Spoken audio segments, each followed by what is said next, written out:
Hello everyone, welcome to Axis Classes. आज के lecture में हम लोग पढ़ेंगे ट्रिग्नोमेट्रिक इक्वेशन।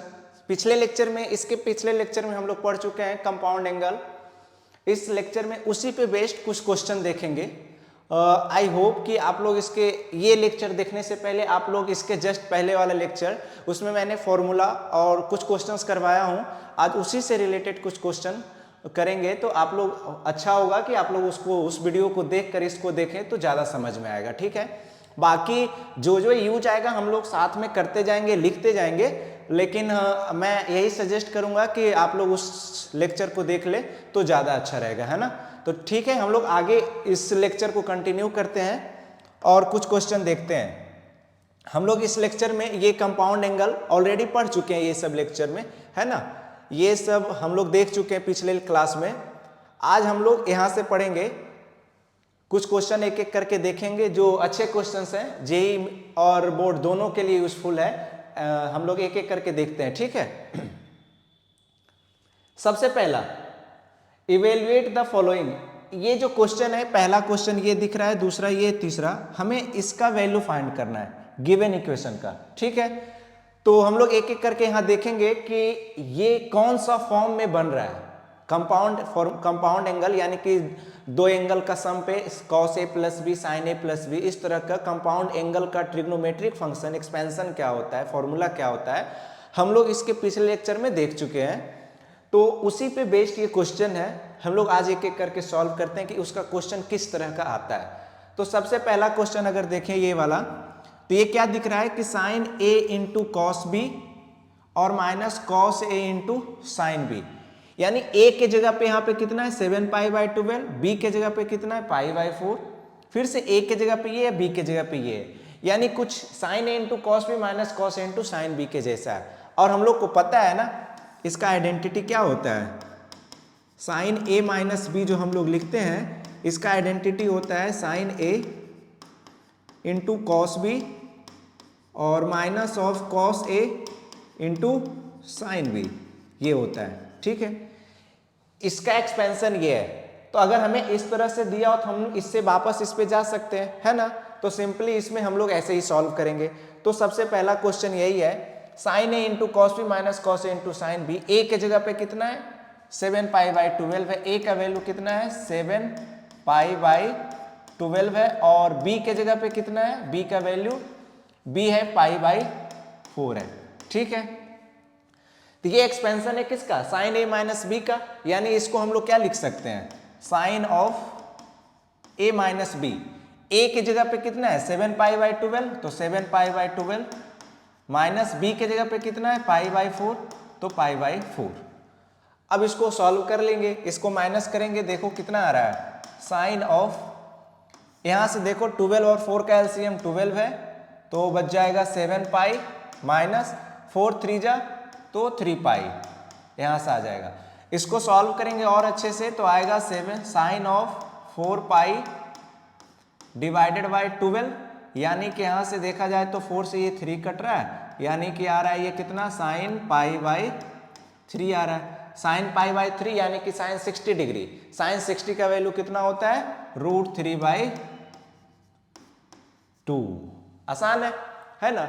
इसी तरह से हम लोग एक एक करके देखेंगे। ये आसान क्वेश्चन है, ज्यादा हार्ड नहीं। अगर आपको ये आइडेंटिटी याद हो, ये फॉर्मूला, तो आसानी से हम लोग सॉल्व कर सकते हैं। ट्रिग्नोमेट्रिक हम लोग जो पढ़ते हैं, ट्रिग्नोमेट्रिक फंक्शन या इक्वेशन सॉल्व करना, सारे के सारे फॉर्मूला बेस्ड है। अगर आपको फॉर्मूला याद है तो आप जल्दी से क्वेश्चन फास्ट कैलकुलेट कर पाएंगे उसका वैल्यू, ठीक है। तो ये हो गया। हम लोग नेक्स्ट क्वेश्चन सेकेंड पे आते हैं। इस पे इसको हटाता हूं मैं। सेकेंड क्वेश्चन, सेकेंड कह रहा है, देखो sine A into cos B plus cos A into sine B, इस बार प्लस है। ये किसका एक्सपेंशन है देखेंगे ना, तो इसका ये एक्सपेंशन है इसका, sine of A plus B का। Sine of A plus B क्या होता है, sine A into cos B और प्लस फिर होता है cos A into sine B होता है, cos A into sine B.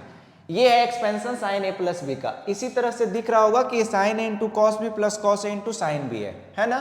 तो हम लोग यहाँ पे जब रखेंगे वैल्यू, ए के जगह पे कितना है π/4, बी के जगह पे कितना है π/12 है। तो हम लोग यहाँ पे रख के देखते हैं, यानी आ जाएगा साइन ऑफ ए के जगह पे π/4,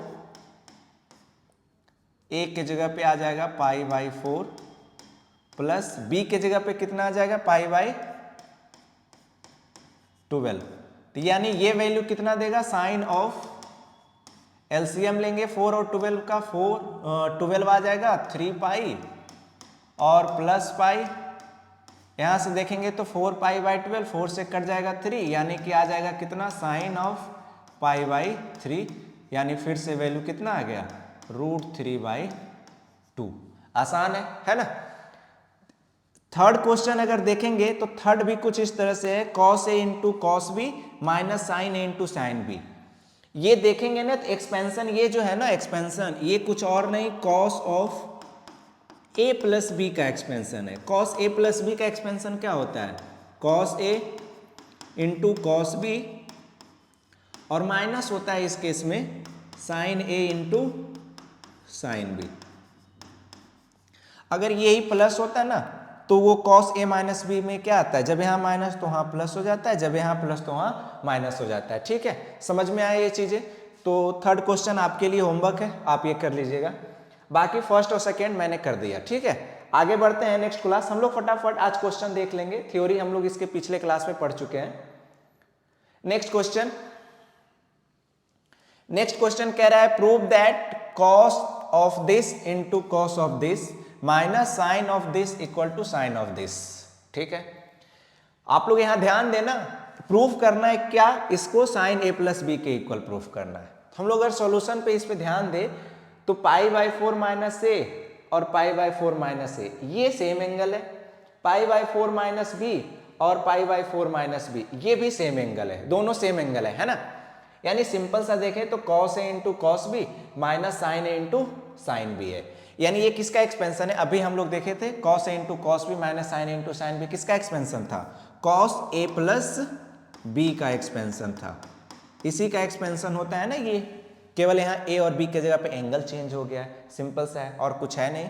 तो हम लोग यहाँ पे रख के देख लेंगे cos of a plus B का फॉर्मूला हम लोग जानते हैं। तो a के जगह पे यहाँ पे कितना है π/4 माइनस a, π/4 माइनस a और plus cos a plus B के जगह पे कितना है π/4 माइनस p, यहाँ पे हो जाएगा इसका, ये इसका एक्सपेंशन है हमारा। तो हम यहाँ पे cos a प्लस बी हटा देता हूँ, यहाँ से सॉल्यूशन करते हैं।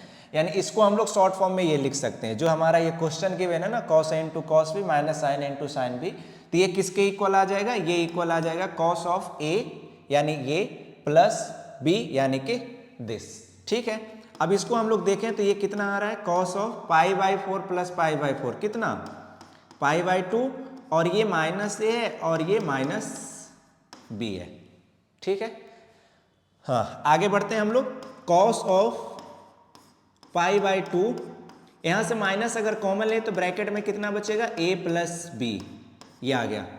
अब आप लोग बताइए कि cos ऑफ π/2 माइनस थीटा, यानी कि ये formula cos of π/2 minus theta क्या होता है फर्स्ट क्वाड्रेंट में, तो ये साइन थीटा, cos किस में चला जाता है, साइन में, cos π/2 माइनस थीटा क्या होता है, साइन थीटा होता है। ठीक है, तो यहाँ पे cos π/2 माइनस दिस क्या हो जाएगा, साइन के इक्वल, थीटा के जगह पे a प्लस बी है तो साइन a प्लस बी, ये प्रूफ हो गया। यही तो RHS है, यही तो लाना था हम लोग को, सिंपल सा है ना।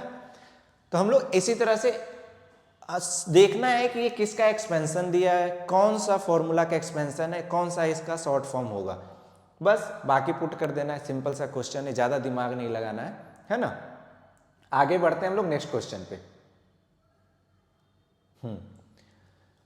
नेक्स्ट क्वेश्चन देखो क्या दिया हुआ है, the value of this cos 1 degree, cos 2 degree, cos 3 dot dot dot cos 179 degree, यानी कि cos का 1 डिग्री से लेकर के cos 179 डिग्री तक का प्रोडक्ट है ना। अब इसका वैल्यू फाइंड करना है, कैसे फाइंड करेंगे बताओ, ऑप्शन भी दिया हुआ है। ठीक है, तो ठीक है, इसका फाइंड करने का देखते हैं कि कैसे कर सकते हैं। तो यहाँ पे देखें हम लोग सॉल्यूशन,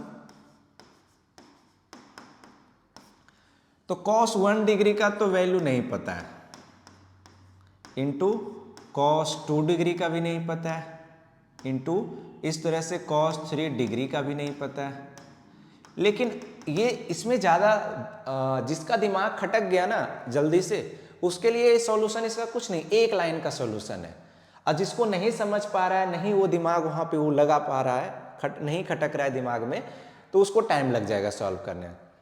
अच्छा, एक चीज़ यहाँ सोचने वाली बात ये है कि sir 1 degree 2 degree 3 degree dot dot dot 179 degree तक जा रहा है एंगल, है ना, बीच में कहीं 90 डिग्री आएगा कि नहीं? अगर हम लोग ऐसे ही बढ़ते जाएंगे तो डॉट डॉट डॉट बीच में कहीं cos 90 डिग्री भी आएगा, इंटू cos फिर 91 डिग्री आएगा, और इसी तरह से फिर डॉट डॉट कहाँ तक जाएंगे हम लोग, cos 180 डिग्री तक जाएंगे। सॉरी 179 है तो 179 तक जाएंगे, ठीक है। अब चूंकि सारे के सारे जो यहाँ पे ट्रिग्नोमेट्रिक वैल्यू दिया हुआ है वो प्रोडक्ट में है, और बीच में cos 90 आ रहा है, हम लोग को पता है ना कि cos 90 कितना देता है, cos 90 डिग्री देता है वो 0 देता है, ठीक है। अब cos 90 0 अगर आ रहा है और बीच में कोई नंबर 0 है, सबका प्रोडक्ट हम लोग निकाल रहे हैं, तो 0 से कोई नंबर को हम लोग जब मल्टीप्लाई करेंगे तो वैल्यू कितना आएगा, सारे के सारे 0, यानी कि ऑप्शन क्या आ जाएगा, ऑप्शन ए। कितना आसान क्वेश्चन है ना, ठीक है। नेक्स्ट क्वेश्चन हम लोग बढ़ते हैं, ये वाला। इसको देख के तो यही लग रहा होगा सर पिछले की तरह ही तो है, जबकि ऐसा नहीं है। उसमें कहां से कहां जा रहा था, 1 डिग्री से लेकर के 179 तक जा रहा था, है ना। इसमें कहां से कहां जा रहा है, 1 डिग्री से लेकर के 89, बीच में कोई ऐसा नहीं वैल्यू मिल रहा है tan का जिसपे वो 0 होता है। tan किस पे 0 होता है, 0 डिग्री पे, वो तो दिया ही नहीं है, 1 से स्टार्ट हुआ है, और बाकी 1 से 89 तक कहीं पे भी 0 नहीं होता है ये tan, तो ये इसमें तो वो है नहीं, इसमें डायरेक्ट आंसर तो नहीं फाइंड कर सकते हैं। तो कैसे फाइंड करेंगे भाई, तो इसका देखो हम लोग देखते हैं।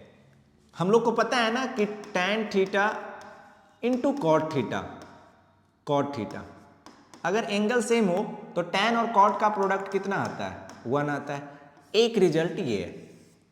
दूसरा रिजल्ट अगर हम लोग को बताओ tan 90 माइनस थीटा करे तो वो किसके इक्वल आता है, कॉट थीटा के इक्वल आता है कि नहीं, बताओ, आता है सर। अब यहाँ पे देखो tan 1 डिग्री है, यहाँ पे tan 89 डिग्री है, ये देखेंगे ना तो इसका और इसका सम, दोनों एंगल का सम 90 डिग्री, यानी कॉम्प्लीमेंट्री एंगल होता है दोनों, 90 माइनस थीटा और थीटा दोनों एक दूसरे का कॉम्प्लीमेंट्री है, इसीलिए tan 90 माइनस थीटा किस में जाता है, कॉट थीटा में। तो यहाँ पे अगर हम लोग पेयरिंग करना शुरू करें तो tan 1 का पेयर किससे बन रहा है, 89 से, ये दोनों का सम देखो ना तो क्या है, 90 डिग्री है, यानी कि, और सारे के सारे प्रोडक्ट में, तो यानी हम लोग यहाँ से ये देख सकते हैं कि tan 89 डिग्री को tan 1 डिग्री में चेंज कर सकते हैं, यानी कि 1 डिग्री के tan 89 को कॉट के टर्म्स में लिखेंगे तो कितना आ जाएगा, cot 1 डिग्री। देखो कैसे, हम लोग पेयर पहले बना लेते हैं, tan 1 डिग्री का पेयर किसके साथ, tan 89 डिग्री के साथ। इसी तरह से अगला देखेंगे tan 2 डिग्री का जो बनेगा, tan 2 डिग्री का वो बनेगा किसके साथ, tan 88 डिग्री का, इंटू डॉट डॉट, इसी तरह से हम लोग करते जाएंगे तो सब का पेयर बन रहा है, 1 का 89 से, 2 का 88 से, 3 का 87 से, 4 का 86 से, 5 का 85 से, यानी सब का पेयर बनते जा रहा है, इधर से इंक्रीज होते जा रहा है, उधर से डिक्रीज घटते जा रहा है। तो घटते घटते ऐसा दिखेगा कि तुमने tan 44 डिग्री का tan 46 डिग्री से मिलेगा, और बीच में एक आएगा tan 45 डिग्री, बीच में एक बेचारा tan 45 डिग्री आएगा जिसका पेयर नहीं बनेगा, क्योंकि इसका tan 45 का कॉम्प्लीमेंट्री एंगल 45 होता है, तो ये अकेला ही रह जाएगा इसमें, बाकी सब का पेयर मिल जाएगा, है ना। तो अगर देखें अब हम लोग एक चेंज करके tan 1 डिग्री, हम लोग बताओ tan 89 को क्या ऐसे लिख सकते हैं, tan 90 डिग्री माइनस 1 डिग्री लिख सकते हैं भाई, क्यों, 90 माइनस 1 कितना होगा, 89 डिग्री, तो मैं इसी को तो ऐसे लिखा हूं, अभी कहाँ कुछ चेंज नहीं किया, 89 डिग्री को 90 माइनस 1 लिख दिया, तो ये देखो 89 डिग्री ही आएगा, into tan 2 degree into tan 88 को हम लोग क्या लिख सकते हैं, tan 90 डिग्री माइनस 2 डिग्री लिख सकते हैं, 90 माइनस 2 88, इसी को इस तरह से लिखा हूं, ठीक है, डॉट डॉट डॉट ये tan 45 डिग्री लास्ट में है। अब बाकी सब पेयर में, यहाँ 44 तक पेयर में है, ठीक है, सब के सब। अब ये देखो तो tan 1 डिग्री आ गया यहाँ पे, और इंटू tan 90 माइनस थीटा क्या होता है, cot थीटा, यानी कि cot 1 डिग्री। इसी तरह से देखेंगे तो ये tan 2 डिग्री है, और ये tan 90 माइनस थीटा क्या होता है, cot थीटा, यानी कि cot 2 डिग्री, और ये डॉट डॉट करेंगे तो ये किसके इक्वल आ रहा है, tan 45 डिग्री, यानी लास्ट में ये आ रहा है। अब हम लोग अभी ऊपर देख चुके हैं कि tan थीटा और cot थीटा अगर एंगल सेम हो तो वैल्यू कितना होता है, 1 होता है, यानी कि tan इंटू कॉट कितना देगा, 1 देगा, इंटू tan 2 इंटू कॉट कितना देगा, 1 देगा। इसी तरह से डॉट डॉट करेंगे तो tan 45 कितना देता है, 1 देता है, यानी कि सारा का सारा वैल्यू क्या आ गया, हम लोग जब पेयरिंग किए, पेयर में लेकर गए तो सारा का सारा वैल्यू क्या आ रहा है, दो दो का पेयर प्रोडक्ट 1 आ रहा है। अब 1 को प्रोडक्ट करो चाहे जितने टाइम्स, वैल्यू कितना आने वाला है, 1 ही आने वाला है ना। तो आंसर कितना आ जाएगा, ऑप्शन सी। तो ये क्वेश्चन उससे थोड़ा सा अलग था, है ना। चलो ठीक है, नेक्स्ट क्वेश्चन हम लोग आगे बढ़ते हैं। ये क्वेश्चन देखो, हम लोग ऑप्शन से ही पता करना है, ये बताना है कि which of the following is correct, इसमें से कौन सा सही है। यानी सिंपल सा अगर देखें तो इसमें किसके किसके बीच में रिलेशन है, tan 1 डिग्री और tan 1 है। 1 डिग्री और 1 में बहुत डिफरेंस है।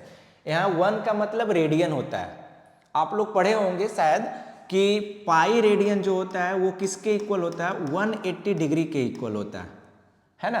तो ये रेडियन है, पाई रेडियन है, ये डिग्री है।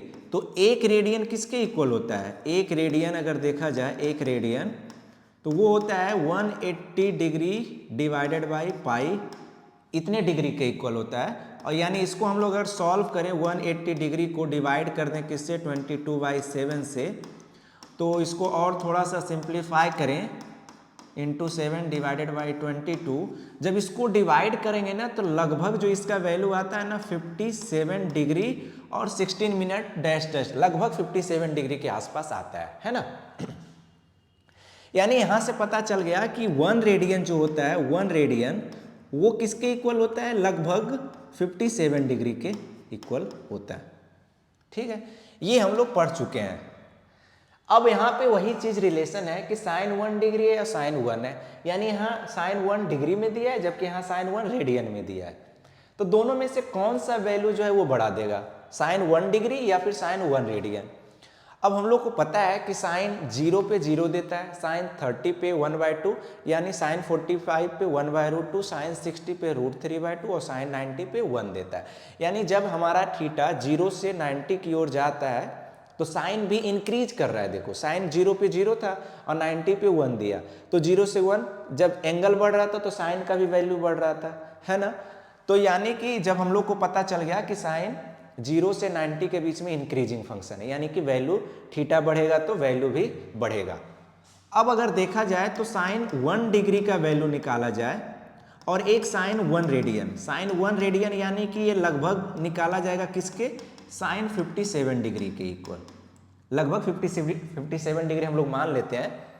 तो ये साइन 1 डिग्री और साइन 50 डिग्री है, मतलब हम लोग साइन 1 डिग्री और साइन 1 रेडियन का मतलब है कि साइन 1 डिग्री और साइन 57 डिग्री का। अब बताओ जब कंपेयर करेंगे दोनों का तो वैल्यू ज्यादा किसका आएगा, ऑफ कोर्स सी बात है कि इसका देगा साइन 57 डिग्री का, यानी कि और साइन 57 डिग्री किसका इक्वल है, साइन 1 रेडियन का। यानी हम लोग कह सकते हैं कि साइन 1 रेडियन जो होगा वो ग्रेटर देन होगा किससे, साइन 1 डिग्री से। अब देख लो ऑप्शन कौन सा मैच कर रहा है, साइन 1 रेडियन ग्रेटर देन है साइन 1 डिग्री से, यानी कि ऑप्शन बी। समझ में आया। चलो ठीक है, आगे बढ़ते हैं नेक्स्ट क्वेश्चन पे, है ना। ये आज का लास्ट क्वेश्चन है, हम लोग यहीं पे खत्म करेंगे। ये जितने भी क्वेश्चन कराया हूं जेई मेन, जेई एडवांस का तो नहीं कह सकते हैं, जेई मेन और बोर्ड के लिए इंपॉर्टेंट क्वेश्चन है, इससे क्वेश्चन आ सकते हैं, ठीक है। अगला क्वेश्चन अगर देखिए, ये लास्ट क्वेश्चन कि sine theta plus sine phi क्या दिया है, √3 into cos phi minus cos theta. Prove that करना है sine 3 theta plus sine 3 phi equal to 0। अरे भाई तो अब साइन 3 थीटा और साइन 3 फाई को 0 के इक्वल प्रूफ करना है, तो पक्का किसी ना कोई एक रिलेशन होना चाहिए थीटा और फाई में, तभी तो हम लोग फाइंड कर सकते हैं, वरना ऐसे तो फाइंड कर ही नहीं पाएंगे। और उसमें भी प्रूफ करना है कि इसका सम 0 आना चाहिए। तो हमें सबसे पहला काम क्या करना पड़ेगा, थीटा और फाई में एक रिलेशन फाइंड करना पड़ेगा। उसके लिए कंडीशन दिया है, तो चलो लिखते हैं इसको, sine theta plus sine phi equal to √3 को मल्टीप्लाई कर दो, √3 cos phi minus √3 cos theta. अब यहां से जब ये हम लोग लिखे हैं तो ये लग रहा है देख के कि सर थीटा और थीटा को एक साथ रख लीजिए और फाई को एक साथ रख लीजिए। तो मैं इधर लेके आ जाऊंगा उसको, sine theta plus √3 cos theta equal to √3 cos phi minus sine phi. ये ठीक है, इतना हम लोग कर लिए। अब ये साइन थीटा है, ये √3 कॉस थीटा है। अब हम लोग दो अलग अलग साइन और कॉस है, दो अलग अलग ट्रिग्नोमेट्रिक फंक्शन से किसी एक में बनाना हो तो हम लोग वो एक्सपेंशन जो भी पिछले क्लास में पढ़े थे साइन a + b × कॉस वाला, कुछ उस फॉर्म में बनाना पड़ता है, फिर उसको सिंप्लीफाई करके शॉर्ट फॉर्म में लाना पड़ता है। तो इसमें एक काम करते हैं कि हम लोग √a² + b², a यहाँ पे कुछ नहीं तो 1 है, b कितना है √3 है, तो √a² यानी कि 1, b² यानी √3 का स्क्वायर 3, यानी कि यहाँ से 2 आ जाएगा। 2 से हम लोग क्या करते हैं, डिवाइड करते हैं बोथ साइड। तो यहाँ से जब डिवाइड करेंगे तो यहाँ आ जाएगा हाफ, यहाँ आ जाएगा √3/2, √3/2 और यहाँ भी बन जाएगा हाफ। अब ये 2 से डिवाइड करने से फायदा ये हुआ कि अब 1/2 को और √3/2 को हम लोग एक ट्रिग्नोमेट्रिक एंगल में लिख सकते हैं, किसी एक एंगल में। अब अगर हम लोग हाफ को क्या लिखते हैं, sin π/6 लिखते हैं इसको, या फिर cos π/3 लिख सकते हैं इसको, है ना। cos π/3 cos 60 डिग्री हाफ देता है, तो cos a × sin थीटा आ जाएगा, और प्लस यहाँ से क्या लिखेंगे, ये sin π/3 है इंटू cos थीटा आ जाएगा। इधर अगर देखें तो आ जाएगा कितना, √3/2 क्या देता है, sin π/3 इंटू cos फाई, और माइनस हाफ देता है क्या, cos π/3 sin फाई। यानी यहां से अगर हम लोग देखें तो ये बन रहा है cos a × sin b plus sin a × cos b। Sine को पहले अगर रख लें तो कोई दिक्कत, हम लोग इसको ऐसे लिखते हैं, 2 नंबर मल्टीप्लाई में हो, 2 × 3 हो या 3 × 2 हो, बात सेम ही है ना। तो इसीलिए हम लोग, चूंकि हम लोग पीछे फॉर्मूला जानते हैं ना, identity sin a × cos b plus cos a × sin b, तो उसके जैसा बनाने की कोशिश कर रहे हैं हम लोग। तो sin theta into cos π/3 plus यहाँ पे आ जाएगा cos थीटा इंटू sin π/3, और यहाँ पे तो sin a × cos b minus cos a × sin b ये है ही, एज इट इज है, sin π/3 into cos phi minus cos π/3 into sine phi. ठीक है, अब ये sin a × cos b plus cos a × sin b है, ये कुछ और नहीं sin a + b है, sin थीटा प्लस π/3 के इक्वल है। और ये देखा जाए तो sin a × cos b minus cos a × sin b, ये कुछ और नहीं sin a - b है, sin a - b यानी कि π/3 माइनस फाई के इक्वल है, सिंपल सा। अब अगर दो ट्रिग्नोमेट्रिक फंक्शन हम लोग देखो, हम लोग 2 से डिवाइड करने से क्या हुआ, दो अलग अलग ट्रिग्नोमेट्रिक फंक्शन से सिंगल में चले आए, सिंगल ट्रिग्नोमेट्रिक फंक्शन साइन में। अब हम लोग को पता है कि अगर ऐसा हो साइन, इधर देखें साइन a इक्वल टू अगर साइन b रहता है तो हम लोग आइडियली क्या ले लेते हैं, a = b ले लेते हैं। ठीक है ना, दोनों वैल्यू क्या होता है, सेम होता है। यानी ट्रिग्नोमेट्रिक फंक्शन अगर सेम वैल्यू दे रहा है मतलब पक्का एंगल भी सेम होना पड़ेगा। यानी कि दिस इम्प्लाइज हम लोग कह सकते हैं कि थीटा प्लस π/3 इक्वल हो जाएगा π/3 माइनस फाई के। ठीक है, π/3 से π/3 कट गया, इसका मतलब यहाँ से क्या आ गया, this implied theta equal to क्या आ गया, माइनस फाई आ गया। ये एक रिलेशन मिल गया हम लोग को। अब जो प्रूफ करना है कि this plus this equal to 0, अब हम लोग यहाँ से कर सकते हैं। ये दिया हुआ है कि sin 3 थीटा और प्लस साइन 3। अब हम लोग फाई के जगह पे क्या लिख सकते हैं, phi equal to minus theta, यहाँ पे माइनस थीटा ले लिए। अब ये देखो तो कितना आ रहा है, साइन 3 थीटा। अब ये माइनस साइन से क्या आता है, बाहर आ जाता है, ये आ जाएगा माइनस साइन 3 थीटा। अब sine 3 theta minus sine 3 theta कितना आएगा, 0। RHS के इक्वल आ गया कि नहीं, आसान है, ठीक है। यानी कि हम लोग जो पिछले क्लास में कंपाउंड एंगल का जो फॉर्मूला देखे थे उस पे बेस्ड कुछ क्वेश्चन कर लिए जो कि अच्छे क्वेश्चन थे। आई होप कि आप लोग को समझ आया होगा, है ना। अब हम लोग इसके आगे नेक्स्ट क्लास में पढ़ेंगे। आज के लिए थैंक यू, ठीक है।